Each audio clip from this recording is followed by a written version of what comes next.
اللہ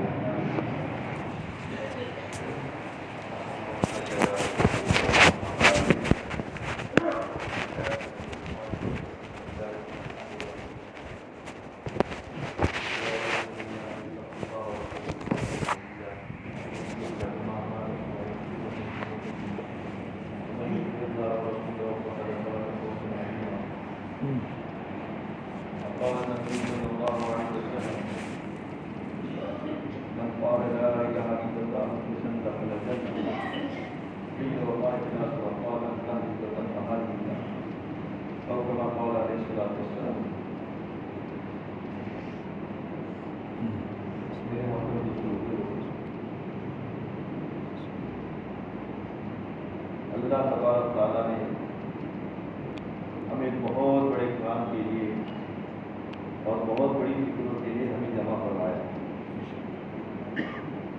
ماشاء اللہ سر سے لے کر مغرب تک پورے ہفتے کی کارگزاری ہمارے سامنے آئی کہ ہر مسجد میں ہر ہفتے میں کیا کیا کام ہوا ہے, کتنا ہوا, کتنا باقی ہے. جو ہوا پر اللہ کا شکر ادا کرے, لیکن جو نہیں ہے اس میں ندامت ہو ہماری. ندامت نہیں ہوتی, ندامت ہونی چاہیے. یہ عادت ہے کہ کم سے کم اتنی ندامت ہو کہ سیزن میں بیوپاری مال کم لایا تھا اور اب مانگ بہت تھی تو اس کو پچھتا ہوا کہ کاش زیادہ لاتا. کاشتکار آدمی اس مرتبہ گیہوں نہیں بوئے اور یہ مرتبہ بہت زیادہ ملا تو اس کو پچھتا ہو کہ کاش میں بھی گیہوں بو دیتا. کہ ہمیں ندامت ہونی چاہیے.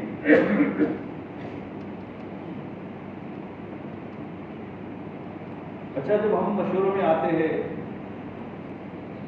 تو عام طور پر ڈانٹ ہمیں ملتی ہے. یا تو قاری صاحب کے ساتھ جاتے, ہمارا تو قاری صاحب ہے, کتنے بڑی ڈانٹ دیتے ہوں گے. تو بعض مرتبہ یہ ہوتا ہے کہ جو نہیں آئے وہ ڈانٹ دے. ہم تو کم سے کم آئے تو ہیں, لیکن اصل یہ ہے کہ ہم رکاوٹ بنے ہوئے ان کے لیے. کیسے مولا صاحب فرمایا کرتے تھے کہ کام کو چبوترا مت بناؤ, کام کو سیڑھی بناؤ. اب ہم سب پہلے پگاتے پہ کھڑے ہیں اور مجمع کے اوپر جانے دیتے تھے. ہم دوسرے پگاتے پہ جاوے تو مجمع پہلے پگاتے پہ آئے گا. یعنی ہمیں اپنی قربانیوں کو بڑھانا پڑے گا. جس دن ہم اپنی قربانی بڑھائیں گے انشاءاللہ جو مجمع مسجد سے باہر ہے وہ مسجد میں ہوگا.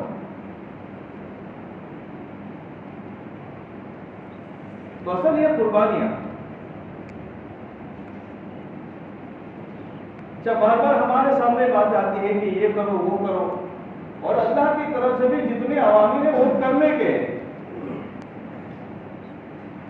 کہ یہ کام کرو یہ کرو. دیکھو آدمی صبح اٹھتے ہی شام کو جب تک سوتا نہیں ہے تب تک اللہ کا کوئی نہ کوئی امر اس کے ساتھ متوجہ ہوگا. کوئی گھڑی ایسی نہیں کہ اللہ کا امر متوجہ نہیں. یہاں بیٹھے اللہ کا امر ہے کہ غور سے سنو. بازار میں جائیں گے اللہ کا امر سنو, گھر جائیں گے, ہر وقت اللہ کا کوئی نہ کوئی امر رہتا ہے جو کرنے کی چیز. اور بعض چیزیں ہوتی ہیں کہ جس سے بچو, اللہ نے منع کیا ہے. اچھا, کرنے کے کام ہم کیوں کریں,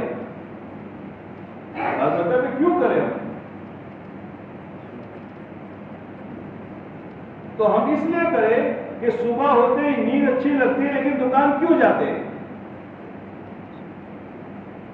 جو آدمی باہر نوکری کرتا ہے اسے گھر رہنا, بھی بچوں کے ساتھ رہنا, دوستوں کی محفل میں رہنا اچھا لگتا ہے, لیکن بیچارہ وہ اپنا تھیلی لے کے کیوں جاتا ہے؟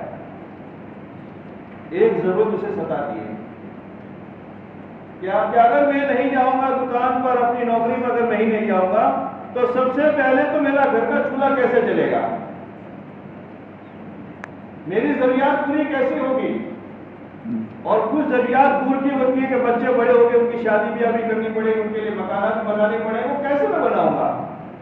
یہ انسان کی یہ ضرورت اپنی یعنی عیش و آرام کے نقشے سے نکال کر اس کو قربانی پہ کھڑا کرتا ہے.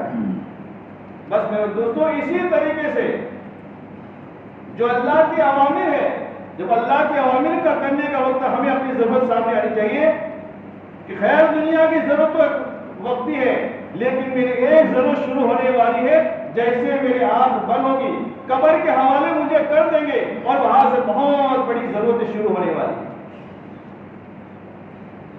یا ایک آدھ مہینہ اگر میں نے نہیں کمایا تو اپنے دوست سے ادھار لے کے چلا لوں گا، میں کسی سے قرض لے کے چلا لوں گا، لیکن جس قبر میں گھڑے کے اندر مجھے ڈالا جائے گا وہاں میرا کوئی قریبی رشتہ دار بھی نہیں ہوگا، میرا کوئی دوست بھی نہیں ہوگا، اور وہاں سے میری ضرورتیں شروع ہو جائیں گی۔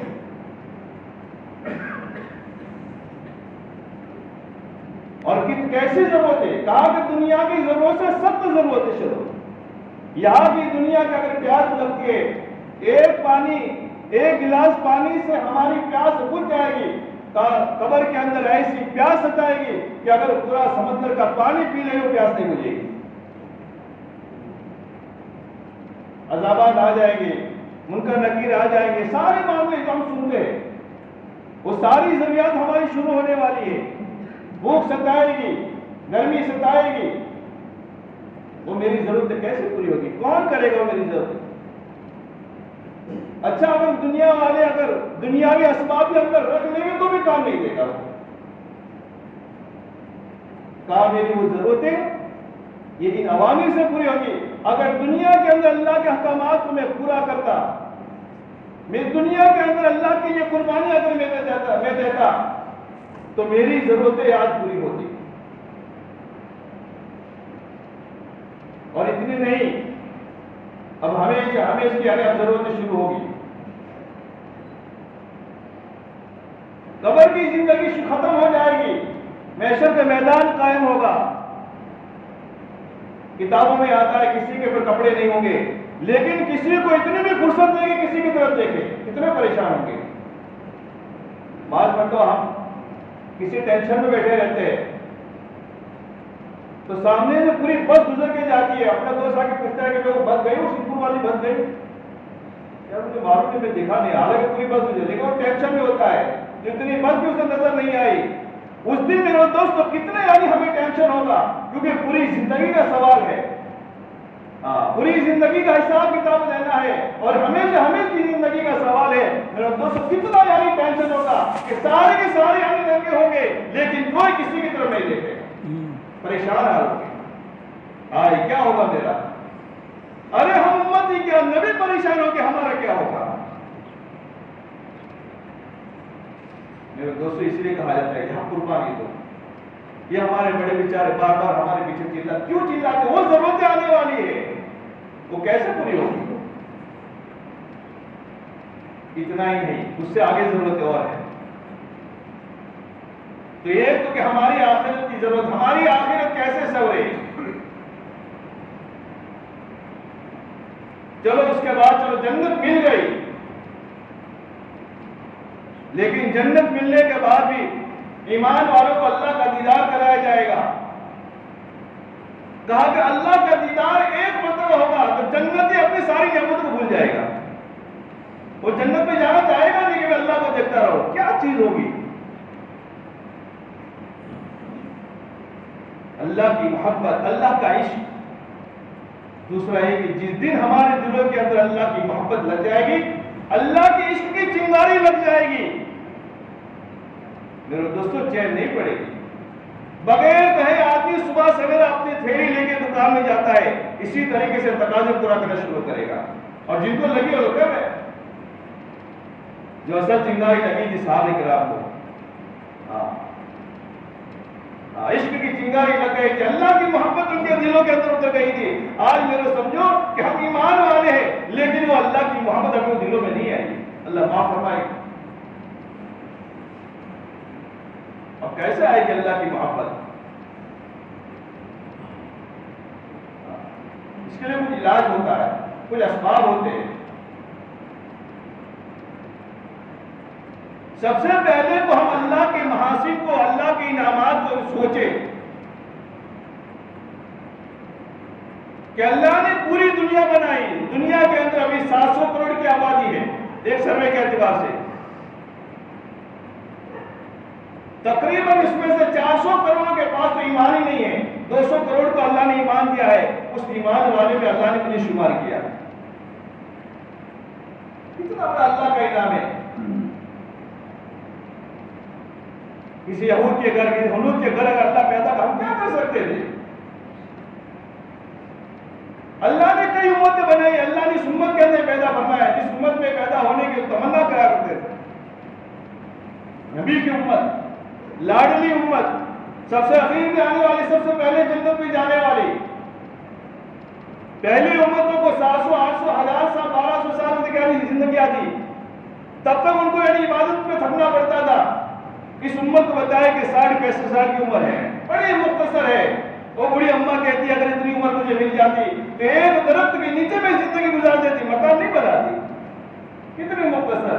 آج میرے دوست اس مختصر زندگی کے اندر بھی ہم دنیا کے چوچلے پورے کرنے میں ہماری آخرت کے اور ہمارے دین کے کتنے ہمارے تقاضے قربان ہو رہے ہیں. دین کے تقاضے قربان ہو رہے ہیں. تو اللہ کے انعامات کتنے نہیں، آپ نے سوچتا رہے گا، ختم ہی نہیں ہو سکتے.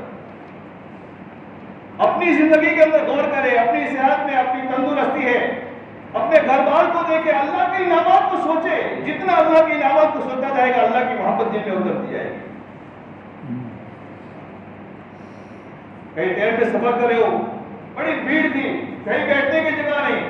ایک آدمی نے ہمیں ذرا تھوڑا سا سہارا دیا، تھوڑا سا کہا کہ بھائی جان ملا جی بیٹھ جاؤ. کتنا احسان کیا تھا. ہم اس کے احسان یعنی سالہ سال کے بعد جب بات آتی ہے، کہیں سفر کی ٹرین کی بات آتی ہے، اس آدمی کو یاد کرتے ہیں کہ وہ آدمی نے مجھے بیٹھنے کی جگہ دی. میرے دوستوں، جس اللہ نے کروڑوں نعمتوں سے ہمیں نوازا ہے، بتاؤ اس اللہ کو ہم نے دین میں کتنی مرتبہ یاد کیا. سوچئے ہم اللہ کو کتنے بھولے ہوئے ہیں. میں تو اپنا حساب لگا رہا ہوں کہ پچھلے 24 گھنٹے جو گزرے اس میں ارادہ پوروک ارادتاً میں نے اللہ کو کتنی بار یاد کیا.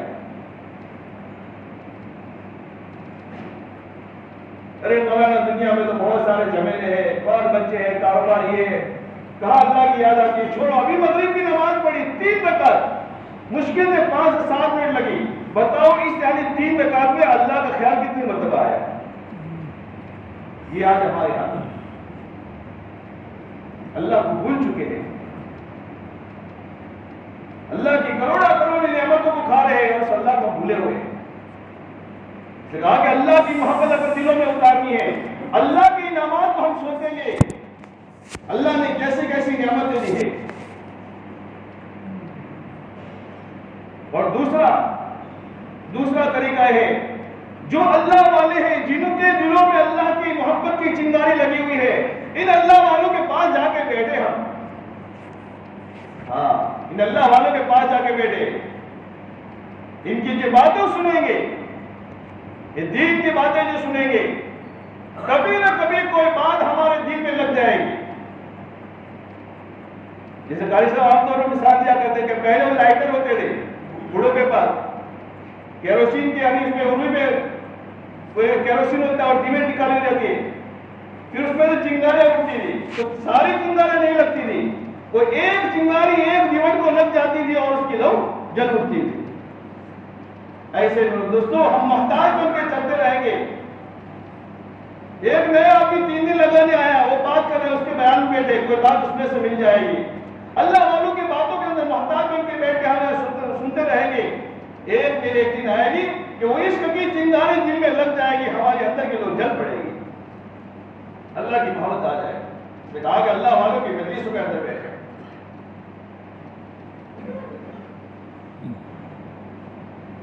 دوسرا میرے دوستوں، کہ اللہ سے محبت پیدا کرنے کا ذریعہ ہے کہ یہ مخلوق جو ہے وہ اللہ کی عیال ہے.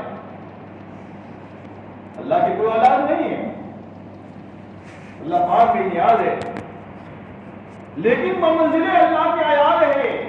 اور اللہ کی عیال کے ساتھ جو آدمی جتنا نرمی کا معاملہ کرے گا، جتنا رحم کرم کا معاملہ کرے گا، اللہ تبارک تعالیٰ اس پر رحم فرمائے.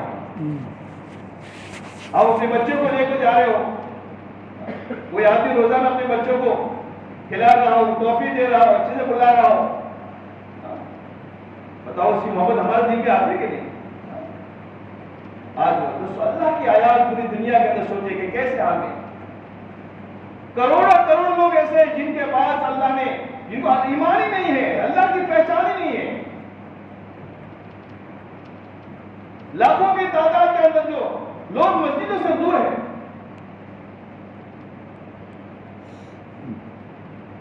پچھلی مرتبہ جھارکھنڈ اور بہار جانا ہوا، اس سے بڑی بڑی مسجدیں، جمعہ کے دن ہمارا سامان آ کے کسی کونے میں، تیسرے محلے میں کونے میں رکھ دو. میرا کیوں اتنا یعنی سے کونے میں رکھواتے ہوں گے، کوئی آتا تو ہے نہیں. لیکن جمعہ کے دن دیکھتے تھے سارے منزلیں پورے بھر جاتے تھے، 400-500 کا مجمع، اور باقی نمازوں میں 1-2 بوڑھے بس. کسی مسجد میں 1، کسی میں 2، کسی میں 3، کسی میں 5، اس سے زیادہ نہیں ملے. تو صحیح امت کا حال ہے. کیا ہوگا یہاں تو پھر ہمیں نمازی مل جاتے 40%، 50%، جہاں 1% بھی نمازی نہیں ہے. اور ایک بستی نہیں، ساری بستیوں میں یہ حال ہے. میرے دوستوں کل اللہ ہمیں پوچھیں گے کہ ہم نے تم کو صلاحیت دی تھی، ماحول دیا تھا، نعمتیں دی تھی، فرصت دی تھی، ساری چیزیں دی تھی، کیوں دی تھی؟ اس لیے بتاتے ہیں کہ اللہ نے جتنی بھی نعمتیں دی ہیں، ان ساری نعمتوں کا سب سے پہلا مصرف ہے اللہ کے کلمے کو بلند کرنا. پہلا مصرف.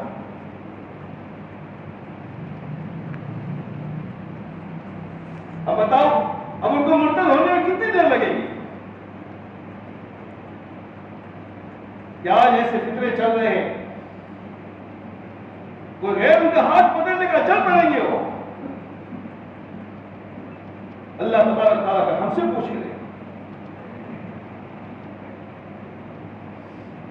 کہ آج ہمارے چلے کی 4 مہینے کی ہماری جماعتیں نہیں بنی، تقاضے میں تقاضے ٹوٹ رہے ہیں.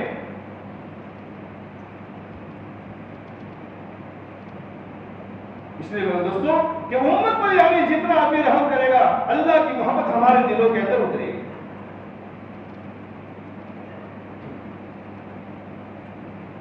آج ہم سب مطمئن ہیں. حضور پاک صلی اللہ علیہ وسلم کی حدیث میں نے جو پڑھی کہ من قال لا الہ الا اللہ مخلصا دخل الجنہ، یہ حدیث صحابہ کرام نے بھی سنی اور یہ حدیث ہم نے سنی. ہم سن کے مطمئن ہو گئے کہ چلو اللہ نے کہا کہ اخلاص میں جتنے کلمہ پڑھا تو اس کے لیے جنت واجب، تو ہمارے لیے جنت تو واجب ہے، تو پڑھا ہے مرتبہ پڑھا. اور یہی حدیث صحابہ کرام نے پڑھی، لیکن فوراً مطمئن نہ ہوئے، فوراً تفتیش، متفکر ہوئے کہ یا رسول اللہ مخلصاً فرمایا ہے، تو مخلصاً سے کیا مراد ہے، اخلاص سے کیا مراد ہے؟ کہا ان تحجزہ عن محارم اللہ، کہ اللہ نے جن کاموں کو حرام کیا ہے، ان حرام سے اگر رک رہا ہے تو سمجھو مومن، اس نے اخلاص کے ساتھ کلمہ پڑھا ہے. اگر حرام سے اگر نہیں رک رہا ہے تو اس کے اخلاص میں کمی. اب میرے دوستوں اپنی زندگی میں دعا کریں کہ ایک تھا وہ ابو جہل جس کے سامنے کلمہ پیش کیا تھا. اس کی بیوی نے کہا پڑھ لے کلمہ، کہا کہ نہیں، ابھی جانتا تھا کہ کلمہ خالی کلمہ نہیں ہے، کلمہ پڑھنے کے بعد میں آزادانہ زندگی نہیں گزار سکتا، میں پھر پابند بن جاؤں گا، مجھے اس کلمے کے ماندہ زندگی گزارنی پڑے گی. اور آج میرے دوستو یہ آج کا ایمان والا کہ کلمہ کو لا الہ الا اللہ محمد رسول اللہ پڑھ رہا ہے، لیکن جہاں بازار میں کہا کہ جھوٹ شروع. ایمان والا ہے، نمازوں کا جنازہ ہے، ایمان والا ہے، خیانت ہے، خیانت ہے. آج میرے دوستوں ایمان والا ہونے کہ ہم نے کوئی کلمہ پڑھ لیا بس اتنا ہماری ذمہ داری نہیں. اب اس ایمان کو اپنے دل پہ اتاریں گے تو یہ کلمہ ہمیں برائیوں سے روکے گا. اور یہ جو محنت ہے اس کلمے کو دل میں اتارنے کی،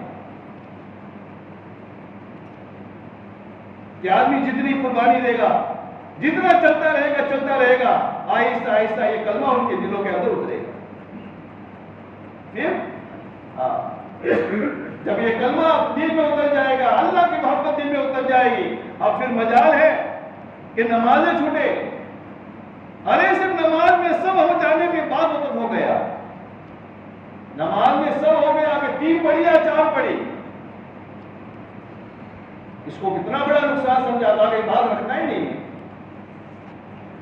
ایک لقمہ بھوک کے حالت میں گیا ہے، ہر بار تحقیق کرتے تھے، آپ کے بتا تحقیق جرا نہیں کی، بعد میں پتا چلا تو مشکوک لقمہ تھا، اس کو نکالنے کی کوشش کرے، کوئی کہا رہا یہ لقمہ ہے، کہا کہ نہیں، اس سے اگر جان کے ساتھ نکلے گی جان کے ساتھ نکالو۔ یہ کب ہوگا؟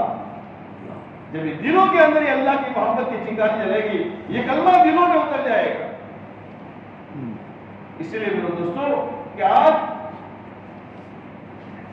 اللہ تبارک تعالیٰ ہم ایمان والوں کو دے کر فرماتے ہیں، کلام پاک کے اندر کئی جگہ فرمایا یا ایھا الذین آمنوا اتقوا اللہ، اے ایمان والو اللہ سے ڈرو، کہ ہم ایمان والے ہونے کے بعد ہماری یہ کام کہ ایمان والو اللہ سے ڈرو، تقوی حاصل کرو۔ زندگی کے اندر جب تک تقوی نہیں آئے گا، آدمی اللہ نے جتنی منع کی چیزیں ہیں آدمی سے نہیں بچ سکے۔ دنیا کی کوئی ایسی فوج، کوئی ایسے آرمی تیار نہیں ہے جو انسان کو ڈنڈے کے زور پہ دین میں چلاوے۔ صرف ایک اللہ کا خوف ہے، اگر ایک اللہ کا خوف آ جائے گا، آدمی جلوت میں ہو یا خلوت میں ہو، ہر وقت یعنی اللہ کے حکموں پر چلے گا۔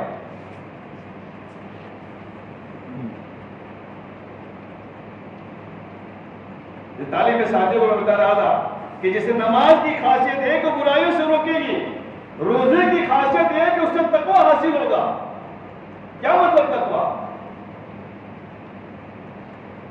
کہ ایک بند کمرے میں اکیلے ہیں، پیاس دونوں کی لگی ہوئی ہے، ٹھنڈا پانی رکھا ہوا ہے، کھانا بھجیا سب رکھا ہوا ہے، کوئی نہیں دیکھ رہا ہے، لیکن ہم اس کو ہاتھ نہیں لگائیں گے جب تک افطار کا وقت نہیں ہوگا۔ یہ تقوی، اللہ کا ڈر۔ تو یہ اتنا اللہ کا تقوی، یہ ڈر کیسے پیدا ہوا کہ ہم نے جسمانی روزہ رکھا، کھانے پینے اور شہوت سے اللہ نے منع کیا، ہم اس سے رک گئے۔ اب اس سے آگے ہمارا تقوی، اس سے آگے اگر تقوی ہوتا کہ آدمی حرام سے بھی بچ سکے، ناجائز دیکھنے سے بچ سکے، لیکن یہ نہیں ہوتا۔ کیوں؟ کہ ہم نے روزہ صرف اپنے کھانے پینے اور شہوت کا ہم نے روزہ رکھا ہے۔ ہاں، روزے کی حالت میں اگر اپنی آنکھ کی اگر حفاظت کرتے، اپنی زبان کی بھی حفاظت کرتے کہ زبان سے غیبت نہ بولتے، آنکھوں سے غلط نہ دیکھتے، تو پھر رمضان کے بعد بھی یہ چیز ہمارے آنکھوں میں بھی آتی اور ہماری زبانوں پہ آتی کہ آدمی غلط نہیں بولتا اور غلط نہیں دیکھتا۔ ہم نے جتنا کیا اتنا اللہ نے دیا۔ اگر آدمی ساری چیزوں کا روزہ رکھے گا، ایسے میں دوستوں جب انسان کے اندر جب آدمی تقوی پیدا ہو جائے گا کہ انسان چھوٹی چھوٹی چیزوں سے بھی ڈرے گا۔ جیسے دنیا کے معاملے کے اندر کوئی آدمی ایک بنگیر سے ہی اعلان کرتے ہوئے کہ پانی آج کوئی مت پینا، کسی نے زہر ڈال دیا ہے، مجالے کو اس میں سے ایک گھونٹ پانی پی۔ اللہ فرماتی یا ایھا الذین آمنوا اتقوا اللہ، اے ایمان والو تقوی حاصل کرو۔ پھر آگے فرمایا وقولوا قولا سدیدا، دوسرا کام بتایا ہے کہ قول سدید، راستے کی پکی اور سچی بات ہو ایمان والو۔ حضرت ابن عباس رضی اللہ تعالیٰ عنہ اور حضرت عمر رضی اللہ تعالیٰ عنہ فرماتے ہیں کہ قول سدید سے یا لا الہ الا اللہ مراد ہے۔ کیا مطلب؟ ارے میرے دوستو، اللہ کی بڑائی بیان کرو۔ آج دنیا میں ہر بات کی بڑائی ہو رہی ہے، آج دنیا سامنے کی طرف دیکھو، کوئی اپنی کرسی کی بڑائی، کوئی اپنی طاقت کی بڑائی، کوئی اپنی مال کی بڑائی بیان کر رہا ہے۔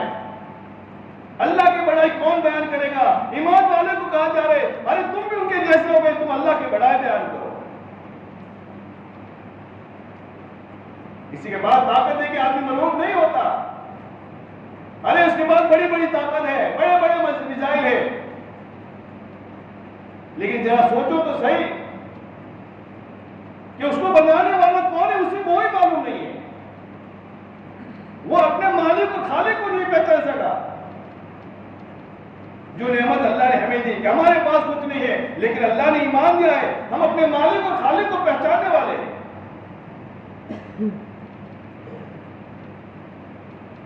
اس لیے میرے دوستوں جتنے آدمی ملاقاتوں کے اندر اللہ کی بڑائی کو بیان کرے گا اللہ کی بڑائی ہمارے دلوں کے اندر اترے گی. آج محنت چھٹنے کی وجہ سے ہر چیز کی بڑائی ہے. آج اللہ کا کلمہ دبا ہوا ہے. قصور ہمارا ہے. ایمان کی کمی تقوی کی کمی اور دعوت کی کمی کی وجہ سے کیا نقصان ہو رہا ہے کہ آج انسان کام کرنا چاہتا ہے کہ میرا ایک کام ہو جائے لیکن آج ہمارے کام نہیں ہو رہے. اور اللہ کا وعدہ ہے اے میرے بندو یہ کام کر لو یصلح لکم اعمالکم کہ میں تمہارے کاموں کو بنا دوں گا تمہارے اعمالوں کو درست کر دوں گا تمہارے اعمالوں کو درست کروں گا. لیکن اعمال کے پیچھے اللہ کی قدرت لگی ہے. اس قدرت سے فائدہ اٹھانے والے بن جائیں گے. علامہ شاہ کشمیری رحمۃ اللہ علیہ فرماتے ہیں کہ یہ اعمالکم سے مراد یہاں دنیا کے کام بھی مراد ہے. اور دنیا والوں کا یہی مسئلہ ہے کہ میرے کام نہیں ہو رہا ہے. آج ہمارے کام کیوں ٹوٹے ہوئے ہیں؟ آج ہماری ضرورتیں پوری کیوں نہیں ہوتی ہے کہ ہم نے اپنے مالک اور خالق کو ہم نے بلایا ہے. جس دن اپنے مالک کو یاد کر لیں گے اللہ کا وعدہ ہے یصلح لکم اعمالکم کہ میں تمہارے کاموں کو بھی بنا دوں گا.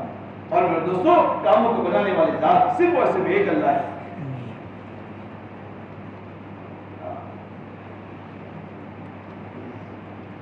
کہ جس نے اپنے دنیاوی کسی ضرورت کی وجہ سے دین کا تقاضا قربان کیا. مولانا الیاس صاحب فرما رہے تھے, مولانا ابراہیم صاحب نور اللہ مرکزی فرما رہے ہیں کہ دنیا کی وجہ سے اگر دین کا تقاضا اگر قربان کیا ہے اللہ تمہارا دنیا کا کام بنا نہیں دے گی. اور وہ ہمارا تجربہ ہوا کہ اللہ نہیں بنانے دیتے. کہ اتنا آسان ہے ارے پیسے دینا اس کو بلانا ہے اس کو بھی ضرورت ہے میرے پاس پیسہ ہے کیوں نہیں آئے گا. لیکن نہیں لاکھ کوشش کی نہیں بہت ساری کام ہو جا رہی ہے کہ بیرون کا تقاضا تھا لیکن معمولی عذر کی وجہ سے ایک ہوٹل کی اوپننگ ہو رہی ہے تقاضا قربان کر دیا. اللہ نے ایسا ماحول پیدا کر دیا اس کی اوپننگ کو رکوا لیا. وہ جماعت آج 4 مہینے لگا کے آئی اور ان کے ہاتھوں سے اوپننگ ہوئی. دوستوں کام بنانے والے اللہ. بس یہ یقین ہمارے دلوں کے اندر آ جائے گا تو ہاں تقاضا پورا کرنا ہمارے لیے آسان ہو جائے گا. آج بھلے میرے دوستوں ہم کہتے ہیں کہ اللہ سے ہوتا ہے اللہ سے ہوتا ہے لیکن دل ہمارے کہنے تیار نہیں ہے اس لیے تقاضا پورے نہیں ہو رہا. اور دل کیوں نہیں کہہ رہا ہے کہ ہم نے اس کی محنت ہی نہیں کی. ارے روزانہ گھر گھر کی ملاقاتیں ہو روزانہ یعنی ہمارے تعلیم ہو جو ہماری دعوت آدمی روزانہ کرتا رہے تو کیوں نہیں یہ چیزیں اترے گی.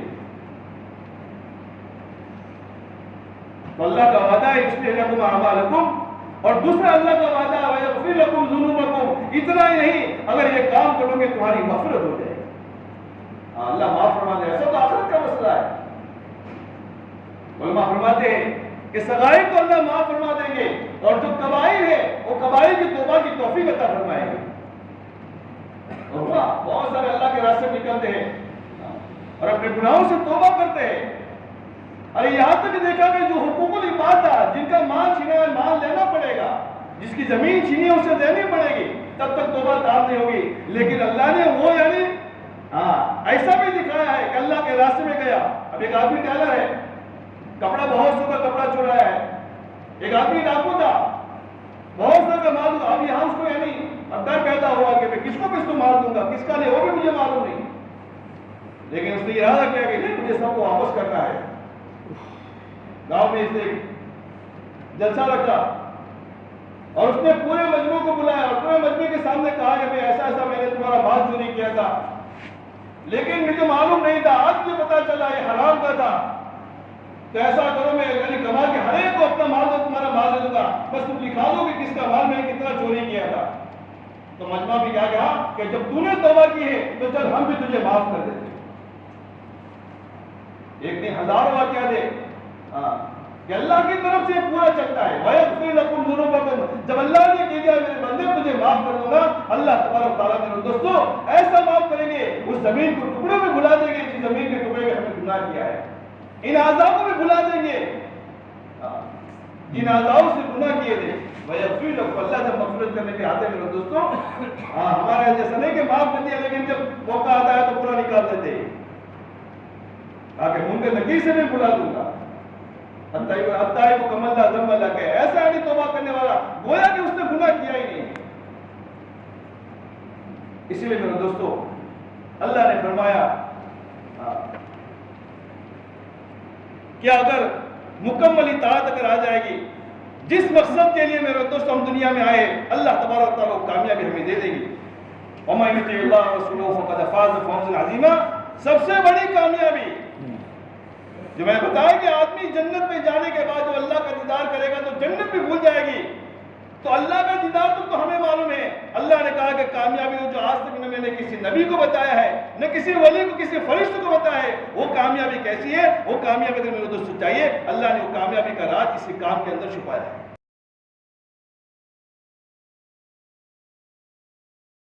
اللهم صل على سيدنا محمد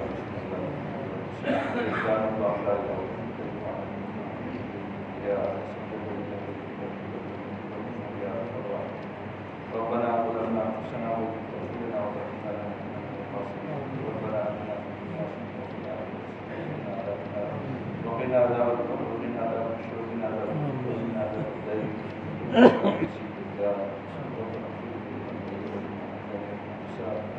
اللهم رب العالمين اللهم اهدنا صراط المستقيم صراط الذين أنعمت عليهم. اللهم اعطهم من الرحمة والإصلاح سبحان ربك رب العزة عما يصفون وسلام على المرسلين والحمد لله رب العالمين.